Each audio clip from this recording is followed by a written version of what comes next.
बिस्मिल्लाहिर्रहमानिर्रहीम। आज हम सेकंड ईयर के इम्पोर्टेंट मल्टीपल चॉइस करेंगे लिमिट, डेरिवेटिव और इंटीग्रेशन से। तो पहला जो है हमारे पास e x plus V minus x divided by 2। तो ये हमने पढ़ना है कि ये किसके बराबर है। तो ये आपके पास काज हाइपरबोलिक एक्स के बराबर है। अगर इसमें माइनस आ जाए, यानी इस तरह आ जाए ई एक्स प्लस, बल्कि प्लस के बजाय यहाँ पे माइनस है, minus E minus x divided by 2। तो ये आपके पास साइन हाइपरबोलिक एक्स, ये साइन हाइपरबोलिक एक्स है और ये काज हाइपरबोलिक एक्स है। इसी तरह इसके एक और इम्पॉर्टेंट मल्टीपल चॉइस है cos hyperbolic square x minus sine hyperbolic square x is equal to 1 होता है। और अगर टेन हाइपरबोलिक एक्स की बात की जाए तो वो होता है e x minus e power minus x divided by e x plus e minus x.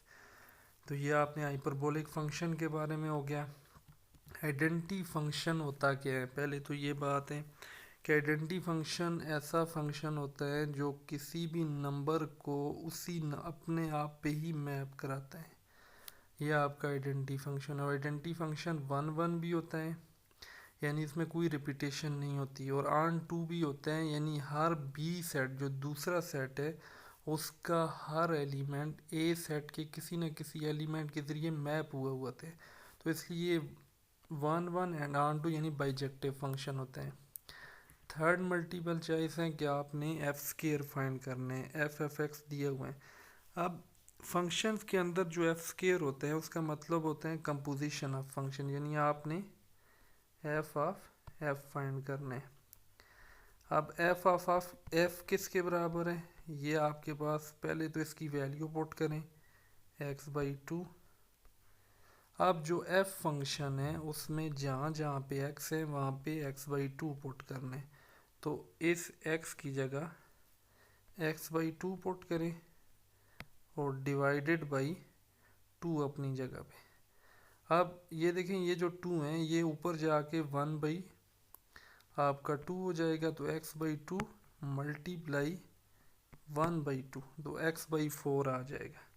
तो ये कंपोजिशन ऑफ फंक्शंस हैं, और जो कंपोजिशन ऑफ फंक्शन होते हैं वो इसमें ये कंपोजिशन को डिनोट करते हैं f of g, g of f. ये कंपोजिशन ऑफ फंक्शन है, फंक्शन की मल्टीप्लिकेशन। और जो फंक्शन की मल्टीप्लिकेशन होती हैं वो कम्यूटेटिव लॉ को होल्ड नहीं करती। F of g is not equal to g of f, always नहीं इक्वल होती, बाज़ केसेस में इक्वल हो भी सकती हैं। नेक्स्ट आप कहें साइन अल्फ़ा डिग्री। अब पहले तो आपने इस डिग्री को आपने कन्वर्ट करने हैं रेडियन में। अब एक चीज़ ये रखनी है जहन में कि 1 डिग्री जो होती हैं वो π/180 के बराबर होती है, इसके बराबर है। अब हमें अल्फ़ा डिग्री चाहिए तो अल्फ़ा डिग्री हो जाएगा पाई अल्फ़ा डिवाइडेड बाई 180, इसके बराबर होगी। अब आपने क्या करना है, इसमें वैल्यू पुट करनी है। तो साइन अल्फ़ा डिग्री की जगह पाई अल्फ़ा 180 डिवाइडेड बाई अल्फ़ा, और लिमिट क्या है, अल्फ़ा अप्रोचेज टू 0। अब आपने एक रिजल्ट पढ़ा है कि साइन एक्स ओवर एक्स अगर लिमिट अप्रोचेज टू 0 कर रही हो तो वो 1 के बराबर होता है। तो वो हम रिज़ल्ट इधर यूज़ करेंगे। अब उस रिज़ल्ट की मदद से इधर हम प्रूव करेंगे कि ये किसके बराबर आते हैं। अब देखें, उस रिज़ल्ट में ये है कि जो आपका एंगल हो वही चीज़ अगर नीचे डिवाइड हो रही हो और लिमिट जो है 0 को अप्रोच कर रही हो तो आंसर 1 के इक्वल होते हैं। तो आप देखें, इधर है पाई अल्फ़ा 180, इधर सिर्फ अल्फ़ा है, तो π/180 इधर मल्टीप्लाई भी करते हैं और साथ इधर उल्टा भी उसका डिवाइड भी कर लेते हैं ताकि वो आपस में कैंसिल भी हो जाए और कोई इफ़ेक्ट ना पड़े। तो ये देख लें, साइन यहाँ पे आ जाएगा pi alpha 180 divided by pi alpha 180, और इधर आपने क्या करना है, क्योंकि हमने ये मल्टीप्लाई कर रहे हैं तो इधर होगा 180/पाई। अब ये जो 180/पाई है इसको इधर लिमिट साथ इसी तरह ये आपने ध्यान में रखनी है। ये जो 180/पाई है ये इधर आके हो जाएगा पाई/180, और ये जो सारा है ये वाला और ये वाला ये सारा 1 के बराबर होगा। तो आपका क्योंकि लिमिट आपने वो रिजल्ट लगाना है तो ये आ जाएगा पाई/180 और आगे सारा हो जाएगा 1। तो ये आपका आंसर आ जाएगा पाई/180। तो ये एक इम्पॉर्टेंट एमसीक्यूज हैं, इसमें ये अपने जहन में रखना है। सबसे पहले अल्फ़ा डिग्री को कन्वर्ट करना है और 1 डिग्री होगा पाई/180। तो अल्फ़ा डिग्री पाई अल्फ़ा 180 और उसके बाद रिजल्ट यूज़ करेंगे। बड़ा इंपॉर्टेंट रिजल्ट है कि limit x approaches to 0 sine x over x is equal to 1। तो ये रिजल्ट यूज़ करके हमने ये रिजल्ट प्रूव किए हैं। अब ये एक रिजल्ट है कि x approaches to a x power 10 minus a power 10 divided by x minus a. इसके लिए आपने ये रिजल्ट है कि limit x approaches to a x n minus a n divided by x minus a is equal to, तो इसको इधर लिख लेता हूँ मैं, ये होता है एन ए एन माइनस 1। ये रिज़ल्ट है। अब ये रिज़ल्ट इधर यूज़ करेंगे तो ये आपने अपने जहन में रखनी है कि x n minus a n divided by x minus a is equal to n a n minus 1। तो अब एन इधर 10 है और 10 ए एन माइनस 1, तो 10 ए 9 आ जाएगा। तो ये आपका रिज़ल्ट आएगा। नेक्स्ट है limit x approaches to 0 1 plus 3x whole power 1/x। तो इसके लिए भी ये आपने लिमिट ये है कि limit x approaches to 0 1 plus x whole power 1/x, तो ये बराबर होता है ई के। ठीक है, तो यहाँ पर अब 3 है तो आपने क्या करना है कि अब पहले ये इस रिज़ल्ट को देख लें कि जो नंबर इधर हो वही नंबर इधर डिवाइड हो रहा हो, तो आंसर ई के बराबर आएगा। लिमिट एक्स अप्रोचेज टू 0, अब इधर नंबर है 3x तो इधर भी 3 होना चाहिए, इधर बल्कि 3 मौजूद है तो इधर भी 3 होना चाहिए। तो ये 3 हमने खुद से डिवाइड कर दिए, तो वही 3 अब हम क्या करेंगे ऊपर मल्टीप्लाई भी कर देंगे ये। तो अब ये वाला जो सारा है ये तो ई के बराबर है और ऊपर 3 इसी तरह, तो ई पावर 3 इसका आंसर आ जाएगा।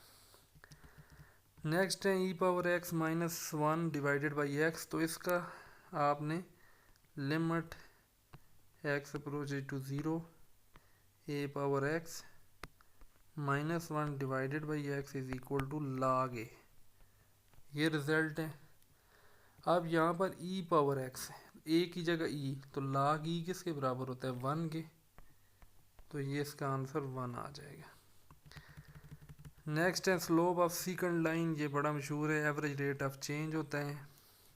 और स्लोप ऑफ टेंजेंट लाइन आपको पता है कि डेरिवेटिव होता है, और डेरिवेटिव वेलोसिटी एक ही होती है, क्योंकि वेलोसिटी भी क्या होता है rate of change of displacement, यानी डिस्प्लेसमेंट में चेंज करें तो वो वेलोसिटी आ जाएगी। क्रिटिकल पॉइंट, क्रिटिकल ये बहुत इंपॉर्टेंट है, क्रिटिकल पॉइंट कैसे फाइंड करने हैं। तो क्रिटिकल पॉइंट फाइंड करने के लिए इस जो फंक्शन है इसका डेरिवेटिव लेना है और इसको इक्वल टू 0 रख लेना है। तो इसका डेरिवेटिव लें तो ये आ जाएगा 4x माइनस 3 इक्वल टू 0, तो x आ जाएगा 3/4। तो इधर ये आ जाएगा 4x माइनस 3, तो ये में 3/4 होगा। तो क्रिटिकल पॉइंट निकालने का ये मतलब है कि आपने डेरिवेटिव लेना है, डेरिवेटिव को इक्वल टू 0 रखना है और वहाँ से x की वैल्यू निकाल लेनी है, वो आपके क्रिटिकल पॉइंट होंगे। नेक्स्ट में ये है कि आपने ये बताना है कि ये फंक्शन कहाँ पे इंक्रीज़ कर रहे हैं कहाँ पे डिक्रीज़ कर रहे हैं। तो इसके लिए आपने पहले डेरिवेटिव लेना है, तो इसका डेरिवेटिव आएगा f प्राइम x, ये आ जाएगा 4x माइनस 8। अब ये देखना है कि ये फंक्शन कहाँ पे इंक्रीज़ कर रहे हैं और कहाँ पे डिक्रीज़ कर रहे हैं। तो सबसे पहले तो ये देखें कि इसके क्रिटिकल पॉइंट 2 आएगा। इसका जो क्रिटिकल पॉइंट अगर इसको मैं 0 के इक्वल रखूं तो यहाँ पे क्रिटिकल पॉइंट 2 आएगा। अब क्रिटिकल पॉइंट के गिर्द हमेशा बिहेवियर होते हैं, ठीक है। 2 के अगर मैं इस तरफ जाऊं यानी 2 के लेफ़्ट साइड पे जाऊं, पहले ये रियल लाइन देख लें, ये 2 है, इस तरफ 1 है, इस तरफ आपका 3 है और इस तरफ आपका 1 है। अगर मैं इधर +1 और नेगेटिव नंबर, अगर 2 के मैं इस तरफ जाऊं, यानी इधर मैं अगर 1 पुट करूं तो ये नेगेटिव नंबर आएंगे, तो इस तरफ इसका मतलब है ये डिक्रीज़ हो रहा है। और अगर मैं 2 के इस तरफ जाऊं, 3 पुट करूं, 4 पुट करूं, तो इस तरफ इंक्रीज़ हो रहा है। तो ये 2 से लेके इन्फिनिटी तक ये इंक्रीज़ हो रहे हैं इस तरफ, और इस तरफ ये डिक्रीज़ हो रहे हैं। ठीक है, तो अब आपका ये आ रहे हैं 2 से लेके इन्फिनिटी तक ये फंक्शन इंक्रीज़ हो रहे हैं। तो इंक्रीजिंग के लिए आपने वही क्रिटिकल पॉइंट निकाल लें और क्रिटिकल पॉइंट के लेफ़्ट और राइट पे फंक्शन का बिहेवियर चेक कर लें, तो वो फंक्शन का बिहेवियर से आपको इंक्रीज डिक्रीज का पता चल जाएगा। नेक्स्ट है, the position of a car is given by what is the acceleration for t is equal to 5। Acceleration क्या होते हैं, आपको ये पोजीशन वेक्टर गिवन है, इसका डबल डेरिवेटिव निकालें और उसमें t को 5 पुट कर दें। तो इसका डेरिवेटिव आएगा 6t² -24 डिवाइडेड बाई t+1। तो ये आ जाएगा 6t² -24 और लाख का होते हैं 1/t+1, और दोबारा जब आप करेंगे तो ये आ जाएगा 12t, और अगर मैं इसको ऊपर ले जाऊं तो ये प्लस t+1 का स्क्वायर। अब अगर मैं इसमें 5 पुट करूं तो ये आ जाएगा 60, और ये आ जाएगा 5 + 1 6, और ये आ जाएगा 36, और 36 को अगर मैं 24 पे डिवाइड करूं तो 4 बाई, ये आपका इस पर 4 टाइम जाएगा, इस पर 6 टाइम जाएगा, बल्कि 12 का ले जाए 2/3 हो जाएगा, और 2/3 3 को इधर मल्टीप्लाई कर दें तो ये आ जाएगा 180 और 182। तो इसकी कैलकुलेशन ख़ुद कर लेनी है। तो यही है कि इसमें आपने क्या करना है, अब इधर मेरे पास ये कैलकुलेटर वगैरह नहीं है, इसका डबल डेरिवेटिव निकालना है और डबल डेरिवेटिव निकाल के उसमें t को 5 पुट कर देना है, बल्कि इधर 5 + 1 6, वही 6 का स्क्वायर 36 आएगा, एलसीएम लेके इसको सॉल्व कर लेना है। नेक्स्ट ये है कि अगर कोई भी फंक्शन का डेरिवेटिव लें और उसको इक्वल टू 0 रखें, तो वो जिन पॉइंटों में फंक्शन 0 आ रहे हैं वो कौन से पॉइंट होंगे, तो हमने ऊपर भी किए हैं, ये क्रिटिकल पॉइंट है। नेक्स्ट ये है कि ये मैक्लॉरिन सीरीज़ याद रखनी है आपको। EX की मैक्लॉरिन सीरीज़ है, sin x की, cos x की, tan x की, ये अक्सर पूछा जाता है। तो ये आपकी sin x की मैक्लॉरिन सीरीज़ है, और ये नीचे जो है ये tan x की मैक्लॉरिन सीरीज़ हैं। तो ये अपने जहन में रखनी है कि ये किसकी मैक्लॉरिन सीरीज़ है। मैक्लॉरिन सीरीज़ का फार्मूला है, बल्कि वहाँ पे तो आप क्योंकि फार्मूला कैलकुलेट तो नहीं कर सकते, तो आपने डायरेक्ट याद रखनी है। सीकेंट एक्स का डेरिवेटिव क्या होता है, ये अक्सर पूछा जाता है। बाज़ लोग सीकेंट एक्स का, बल्कि यहाँ पे इंटीग्रल पूछा गया है, तो आप बाज़ लोग क्या करते हैं, सीकेंट एक्स का डेरिवेटिव लिख देते हैं सीकेंट एक्स tan x, तो वो ये वहाँ पर इंटीग्रल है। इसका इंटीग्रल होता है log secant x plus tan x। अगर इसका आप कैलकुलेट करना चाहते हैं तो सीकेंट एक्स को यहाँ पे ये मल्टीप्लाई कर दें secant x plus tan x और divided by secant x plus tan x। तो अब ऊपर हमने मल्टीप्लाई भी किए, डिवाइड भी किए, तो ये secant square x secant tan x हो गए। अब secant x plus tan x का ऊपर डेरिवेटिव मौजूद है, और जिन्होंने इंटीग्रल के रूल जिनको पता है तो उनको पता है जब भी डिनोमिनेटर का ऊपर डेरिवेटिव मौजूद हो तो ये आता है log secant x plus tan x। तो ये इसी तरह कोसीकेंट एक्स का नेक्स्ट इंटीग्रल है। तो कोसीकेंट का भी बाद लोग इसी तरह माइनस कोसीकेंट एक्स काट एक्स लिख लेते हैं, वो अल्लाह के डेरिवेटिव है। तो इसका log कोसीकेंट एक्स माइनस काट एक्स है। जिस तरह हमने सीकेंट एक्स के लिए किए हैं कि secant x plus tan x को मल्टीप्लाई डिवाइड किए हैं, तो सेम इसी तरह कोसीकेंट एक्स माइनस काट एक्स को मल्टीप्लाई डिवाइड करने हैं। डिनोमिनेटर का न्यूमिनेटर में डेरिवेटिव मौजूद हैं तो log आ जाएगा। अब ये अक्सर आता है क्वेश्चन कि अगर इस तरह के इंटीग्रेंड हो तो उनके लिए आपने कौन सी सब्स्टिट्यूशन यूज़ करनी है और कौन सी सब्स्टिट्यूशन से वो इजी होता है। तो इसके लिए maximum a sin theta use करते हैं। बाकी भी सब्स्टिट्यूशन सेकंड ईयर की बुक में दी हुई हैं, वो आपने याद रखनी है। ये आपको मैंने सिर्फ एक मल्टीपल चॉइस इसलिए डाले हैं कि बाकी मल्टीपल चॉइस जिनमें वो सब्स्टिट्यूशन के क्वेश्चन दिए हुए हैं कि कौन सी सब्स्टिट्यूशन यूज़ करनी है, बाद में सीकेंट थीटा यूज़ करते हैं, बाद में ये टेन थीटा यूज़ करते हैं, और इसी तरह ये सब्स्टिट्यूशन है अगर इस तरह की हो, फॉर एग्जांपल आपके पास आ जाए cos 6 थीटा sin 5 थीटा, तो इस क्वेश्चन को कैसे सॉल्व करेंगे? तो cos थीटा को ज़्यादातर चूज़ करते हैं z। अब नेक्स्ट है डेफिनेट इंटीग्रल। डेफिनेट इंटीग्रल होते हैं, एक होते हैं इंडेफिनेट इंटीग्रल। डेफिनेट इंटीग्रल में आपको लिमिट गिवन है, जैसे ये लिमिट है, ठीक है, और इनडेफिनेट इंटीग्रल में लिमिट्स गिवन नहीं होती। अब ये आपका डेफिनेट इंटीग्रल है, अब इसको हम सॉल्व करेंगे।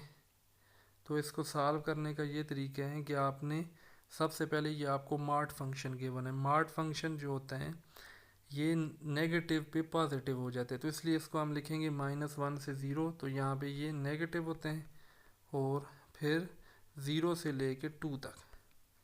अब इसका इंटीग्रल आएगा -x² डिवाइडेड बाई 2 -1 0, और इधर भी x² डिवाइडेड बाई 2 0 से लेके 2 तक।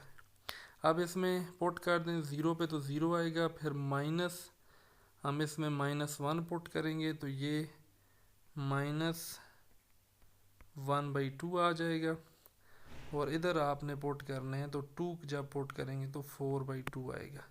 अब ये आपका आ जाएगा 4 - 1 3/2, तो इसमें कोई भी नहीं है।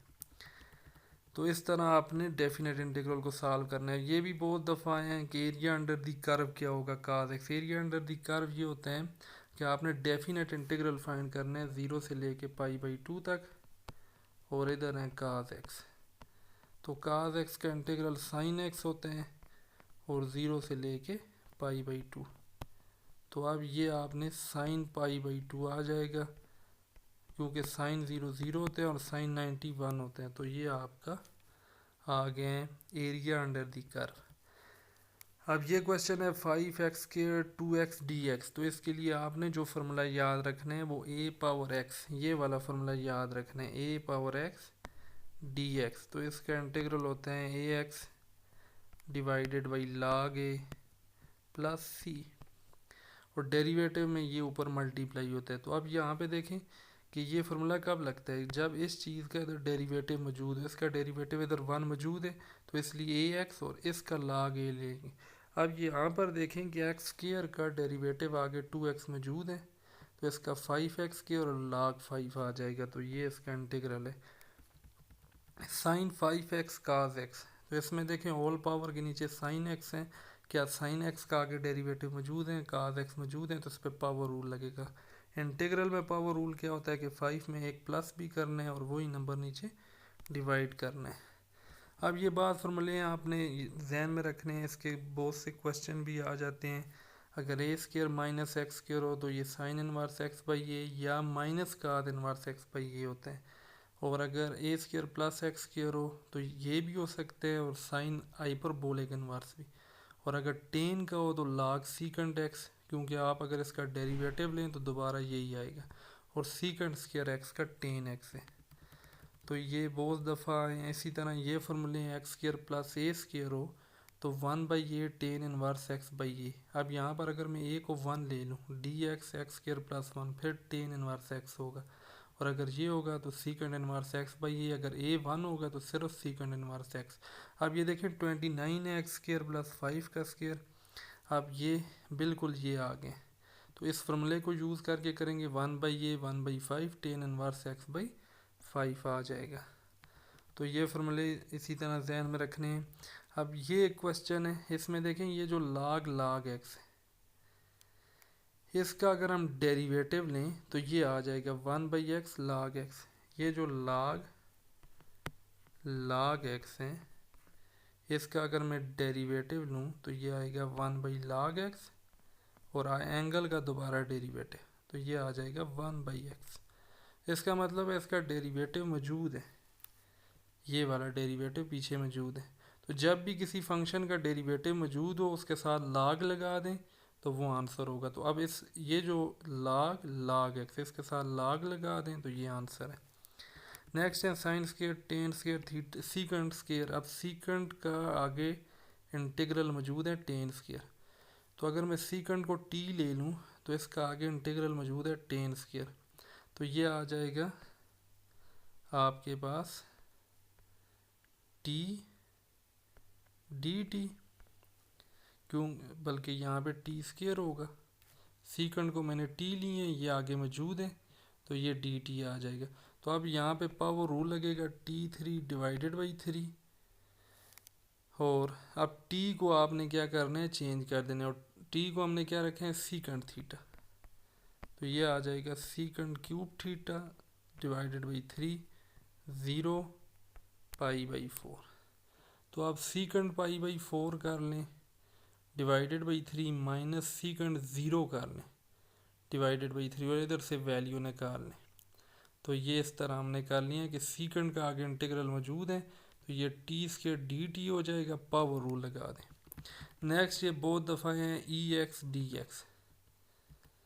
तो इसका इंटीग्रल क्या होगा, तो इसका इंटीग्रल ये करना किस तरह है,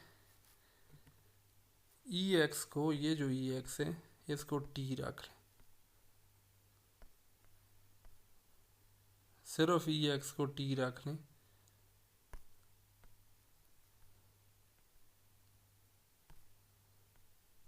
ये EX DX, अब इसका दोनों तरफ डेरिवेटिव लें, EX DX, ये DT हो जाएगा, और आपका जो DX है वो आ जाएगा DT /e⁻x।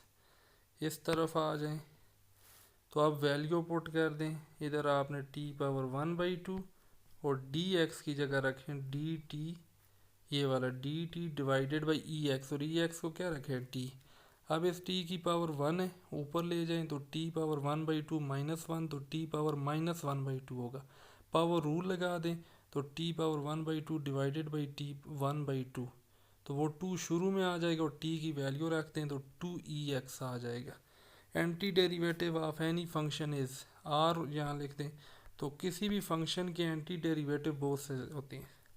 एंटी डेरिवेटिव होता क्या है, फॉर एग्जांपल आपका x फंक्शन है, इसका एंटी डेरिवेटिव क्या होगा, ऐसा फंक्शन जिसका डेरिवेटिव लें यही आ जाए, तो इसका एंटी डेरिवेटिव ये भी है, क्योंकि इसका डेरिवेटिव लें ये आता है, इसका एंटी डेरिवेटिव ये भी है, इसका डेरिवेटिव लें यही आते हैं, इसका एंटी डेरिवेटिव ये भी है। तो इसी तरह आगे जा रही हैं, तो ये सारे इसके एंटी डेरिवेटिव हैं। तो एंटी डेरिवेटिव एक से ज़्यादा हो सकते हैं, और एंटी डेरिवेटिव का जो डिफरेंस होता है वो कांस्टेंट के बराबर होता है, कोई यूनिक कांस्टेंट नहीं होता। ये देखें, इन दोनों को मैं माइनस करूँ 3 आएगा, इन दोनों को मैं माइनस करूँ 1 आएगा, इन दोनों को माइनस करूँ 4 आएगा। तो जो एंटी डेरिवेटिव होते हैं वो एक दूसरे एक से ज़्यादा होते हैं और डिफ़र करते हैं कांस्टेंट से। और लास्ट में ये है कि ये जो इंटीग्रल के अंदर एफ एक्स है, इसको क्या कहते हैं, इसको इंटीग्रल कहते हैं और इसको इंटीग्रेंट कहते हैं। और बेसिकली इंटीग्रेशन होती क्या है, process of finding anti derivatives. यहाँ पे तो मैं डायरेक्ट आपको बता रहा हूँ कि एक्स का एंटी डेरिवेटिव क्या है, x²/2, लेकिन हर दफ़ा मैं आपको नहीं बता सकता। अब जैसे मेरे पास है tan²x, मैं आप यहाँ पे नहीं बता सकता कि इसका कौन सा फंक्शन है जिसका मैं डेरिवेटिव लूँ tan²x आए, तो मैं वो फाइंड करने की कोशिश करूँगा। तो इसी को एंटी डिफरेंशिएशन कहते हैं या इंटीग्रेशन कहते हैं।